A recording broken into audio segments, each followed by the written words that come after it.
Welcome back. It's the economy that is in focus this morning, and the governors have met themselves. They've given several recommendations to the government, the federal government, incidentally, in terms of what needs to be done. But we've got Mr. Segun Sanni here, who is the chief economist of Refinery, to shed some light. Good morning. Thank you for coming on today. Good morning, Jimmy. You've been looking into some of what transpired over time in this country, in terms of where you think we might have got it wrong, how you think we should, what steps you think we should take to get it right. But just a general background, what key thing did you find while you looked into our economic history in recent times? Well, thank you very much, Chamberlain. Thank you very much. The Nigerian economy right now is in a state of emergency. If it was a human being, it should actually be in ICU right now. And everyone is screaming and strident warnings to the federal government that the economy is in a state of shock right now. But it seems as if it's only the federal government that does not know the situation we're in. And we heard recently that the governors came together and sent a whole raft of recommendations to the government on what needs to be done. In my thinking, I mean, they are more or less just chasing shadows and not really addressing the substance of what is wrong with the economy. Why do you think so? I'll tell you. The Nigerian government, or the Nigerian economy, has a very big problem on two sides, major sides.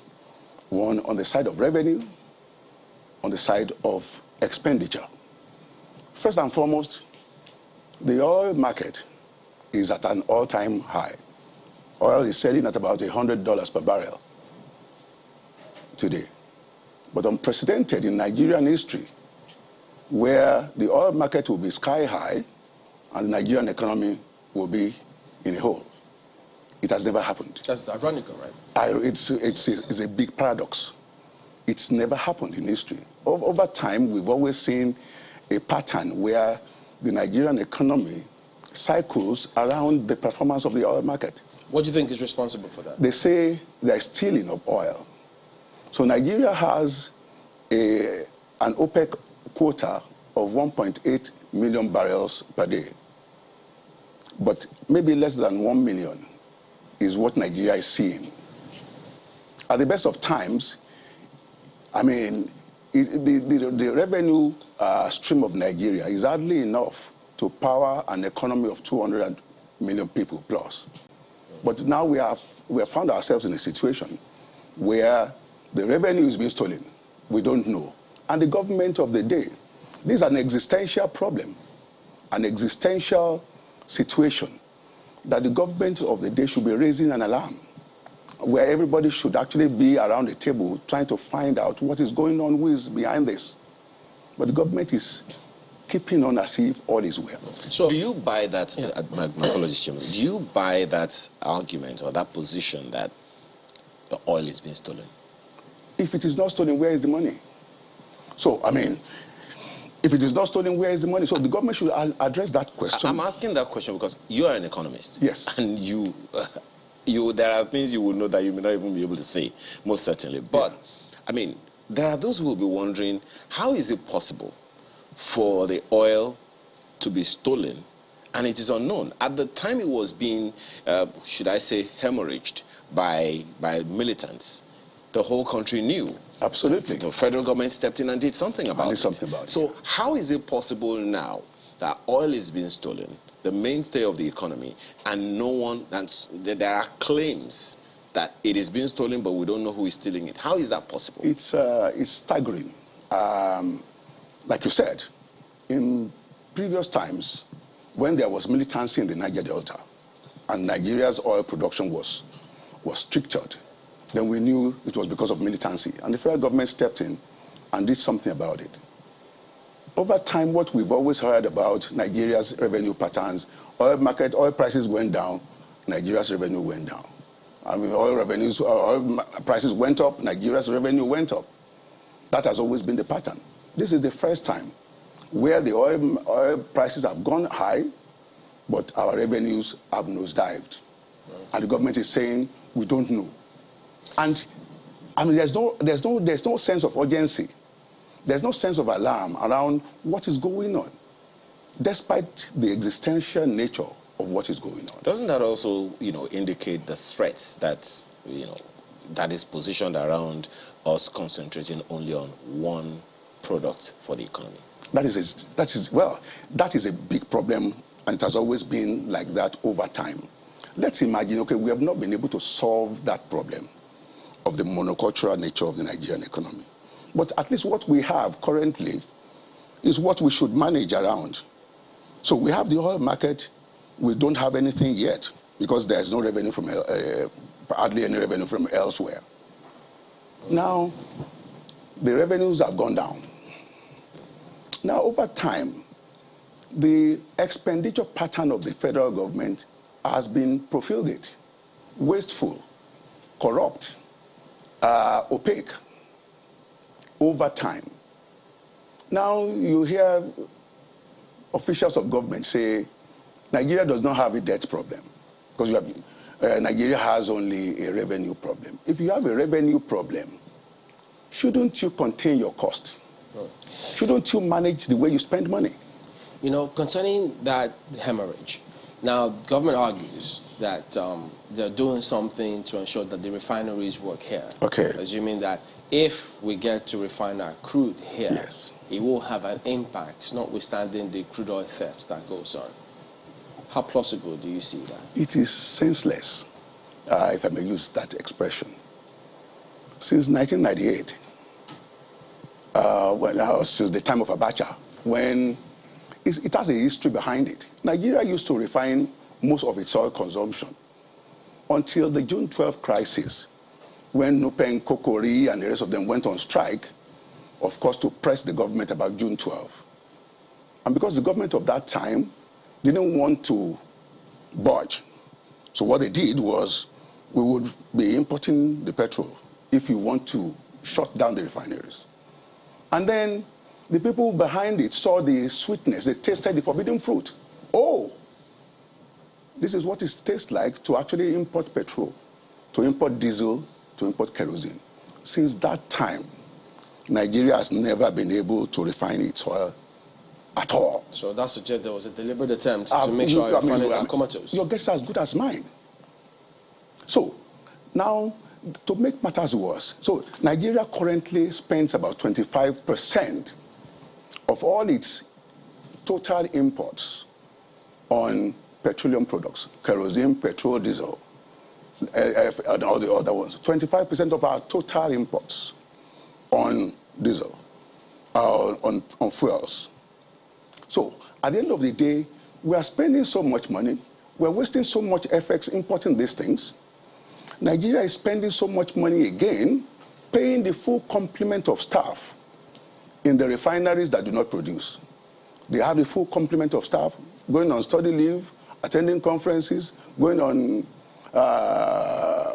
study programs abroad, and the rest of them. When they come, of course, huge emolument and all that, despite the fact that we're importing the fuels. There are those who argue that the reason for that is you can't just shut down the refineries altogether. You need to keep servicing them, running them so that they don't collapse. With the full complement of staff?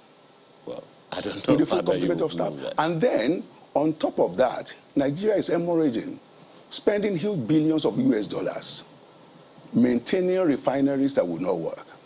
So, recently, despite strident warnings by analysts, economists, even from the international market, international sector, the federal government released 1.5 billion US dollars to maintain, quote and unquote, refineries that will not work. Because ask me, when would $1.5 billion is being spent on Port Harcourt refinery? When would it produce? How much would it produce? When? The government looks to be looking towards taxation at the moment to see how they could show up revenue. Mm-hmm. What will your suggestion be in terms of what we need to do to ensure that we get off this tangent that we seem to be spiraling downwards? First and foremost, like I said, the problem is on two sides. On the revenue side, the government needs to help us explain to us, help us find our money on the revenue side. From the crude oil theft? Yes, crude oil theft. I mean, tell us who is stealing it. How do you intend to stop them? That's on the revenue side. On the expenditure side, we need to cut down on wasteful spending. The 1.5 billion US dollars released for the maintenance, quote and unquote, of the Port Harcourt refinery is more than 10 times the capital budget of the health sector. The capital budgetary allocation to the health sector, 10 times is what this 1.5 billion US dollars that you recently released, which would not have any impact whatsoever. It's about 10 times the capital budgetary allocation to the education sector. Are you saying that you don't see the refinery coming back on stream? It will not work. Even though they've given us timelines as to when this time around it will come? We've been spending monies like that. It's not the first time that this government has released huge monies for the maintenance of the refineries. As they were even maintaining it, quote and unquote, recently, it was in the news. It caught fire. And they said, yes, it caught fire, but we will still fix it. Even though they say this particular one, the funding and financing of this is kind of different. And so where is it coming from? The IOCs are also involved in this, and so they want to make sure. But that's a separate conversation entirely. It's still so our given the timelines that they've given, we'll look to those timelines and see what happens with that. So other than that, how else should we go about stopping all of this? So, like I said, we need to stop the stealing of our oil. We need to stop wasteful spending. Remember, we have an arrangement in place that is totally unacceptable. We have an NNPC. NNPC, for instance, that's just an example. NNPC does not own Nigeria's oil. The oil belongs to Nigeria.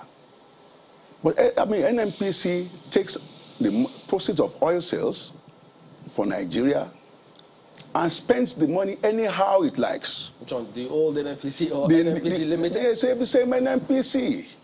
It's just hogwash. NNPC Limited, what is the impact? So what they do, they spend what they like. They say, well, pipeline maintenance, subsidy, quote and unquote. But now that it runs as a company, without any oversight whatsoever.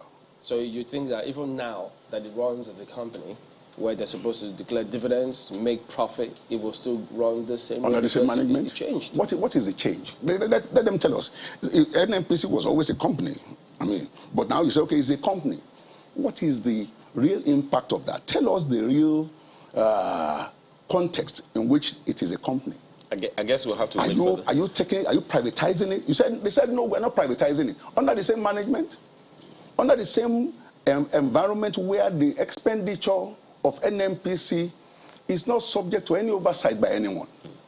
The NNPC, for instance, let's talk about... the board? The board, listen to me. Recently, remember the controversy between the last petroleum minister, Kachiku, raised an alarm. $25 billion was signed away by the contract signed by the former NNPC GMD. Part of that was $3 billion US dollars for pipeline maintenance or pipeline contract. The board of NNPC was not kept informed. The supervising minister was not kept informed. The acting president was not kept informed. Baba, the president himself, was ill and in London, and he assigned away his powers to an acting president. The GMD of NNPC flew to a president who had signed away his powers, flew to him in London and got his signature on paper. And then the petroleum minister raised an alarm.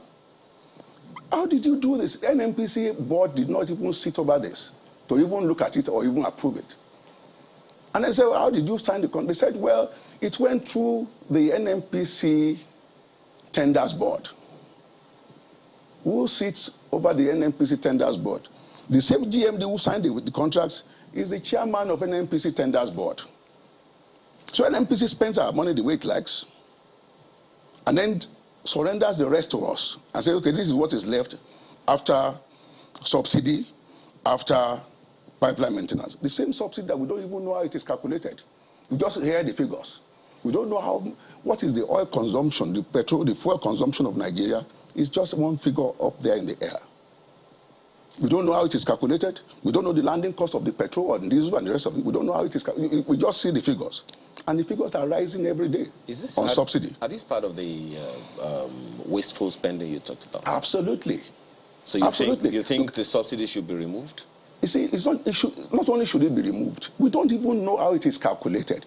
For instance, this year, we've spent about 1.7 trillion naira, 1.7 trillion on so-called subsidy. And the World Bank is estimating that by next year, that figure, in fact this year, by the end of this year, that figure will reach 6 trillion. 6 trillion, because of course, the oil market, the oil prices are going up. And our own finance minister said actually the figure is going to be 6.72 trillion. I mean, you can put that in context. Our budget is about, this year, they said 13 trillion naira budget. Of course, where do we get, it's a hugely deficit spending budget. So 6.72 will go to petroleum subsidy. That is wasteful. And of course, it's opaque. It's corrupt and should go. What other expenses do you think we need to cut down on that are there now, but we don't seem to know? A whole lot. A whole lot. But you see, for instance, there's money just leaking away. The hemorrhage is actually alarming. You read recently an accountant general that was appointed barely 2 years ago, thereabout, is being charged with stealing 109 billion. One single person, 109 billion. And that is, those are leakages to the system. Also, wind down this. Is there any way that you think the private sector can actually get off the shackles of state policies such that they could flourish, irrespective of perhaps, the policies, even though that may be challenging, that comes from the center? You see, yes, the private sector could, but how do you manage in an environment right now where the economy is grounded, where external reserves are plummeted to $15 billion US, and there is serious FX rationing going on in the system now? You cannot open, from M and say, I want to import this. There's serious rationing going on. Even to import drugs, essential drugs and other, Form A, filling Form A forms to bring in non-invisibles and the rest of it. It is very difficult right now. Our FX has plummeted. So there's only a limit to what the private sector can do in such an environment where the system has been run down. Do you agree with those who say that the power sector holds a huge key to unlocking this economy? Absolutely. I agree. So if, for instance, all the monies we have been wasting were to have been pumped into the power sector, for instance, the education sector, the health sector, those are three crucial sectors of the economy that we should have paid serious attention to.